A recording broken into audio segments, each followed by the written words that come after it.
महिलाओं के साथ दुष्कर्म, बर्बरता इत्यादि हो रही है। तो हम जानेंगे कि आखिर इस हिंसा, इस लड़ाई का कारण क्या है। कारण को जानने से पहले हम मणिपुर की भौगोलिक स्थिति के बारे में जानेंगे। तो भौगोलिक स्थिति में मणिपुर का जो कुल एरिया है उसमें केवल 10% एरिया घाटी क्षेत्र है और बाकी का जो 90% एरिया है वो पहाड़ी इलाके हैं।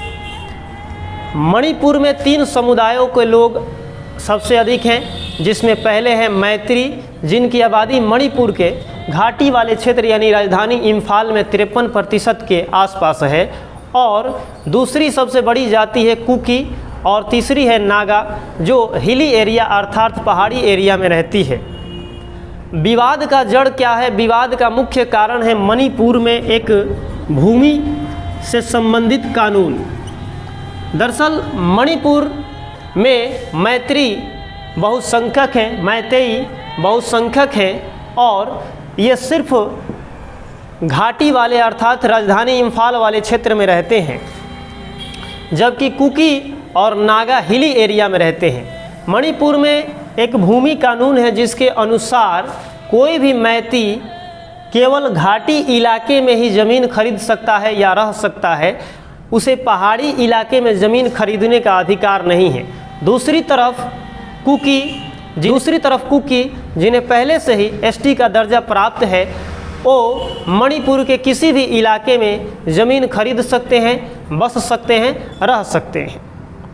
मैतेई समुदाय को लंबे समय से एसटी का दर्जा देने की मांग चल रही थी और 3 मई 2023 को मणिपुर हाई कोर्ट ने सरकार को ये आदेश दिया कि जल्द से जल्द मैती समुदाय को भी एसटी का दर्जा दिया जाए, जिसका विरोध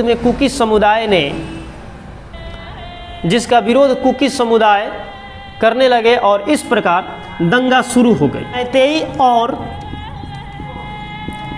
कुकी समुदाय के बीच जो दंगा चल रहा है, इसके बीच में किस हथियारों का प्रयोग किया जा रहा है?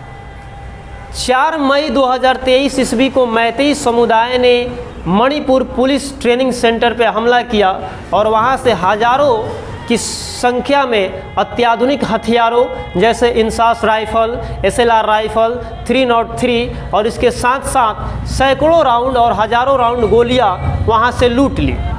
जिन हथियारों का उपयोग देश की पैरामिलिट्री फोर्स और स्थानीय पुलिस को करना था, अब वो सारे हथियार मैतेई समुदाय के हाथ लग गए हैं।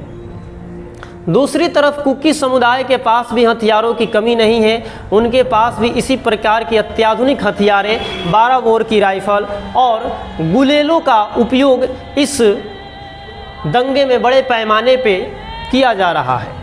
मणिपुर की वो गुलेल जिसके बारे में कहावत है कि एक बार इंसान गोली से तो बच सकता है, लेकिन मणिपुरी गुलेल से बचना असंभव है।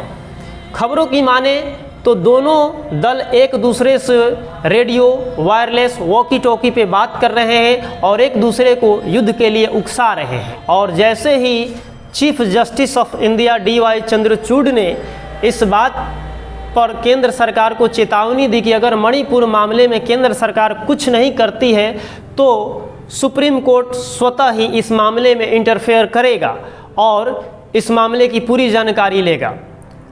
1 हफ्ते के लास्ट डेट देने के बाद मोदी जी जो पिछले 2 महीने से इस मामले पे चुप थे, अब उन्हें मजबूरन लाइव आकर बोलना पड़ा।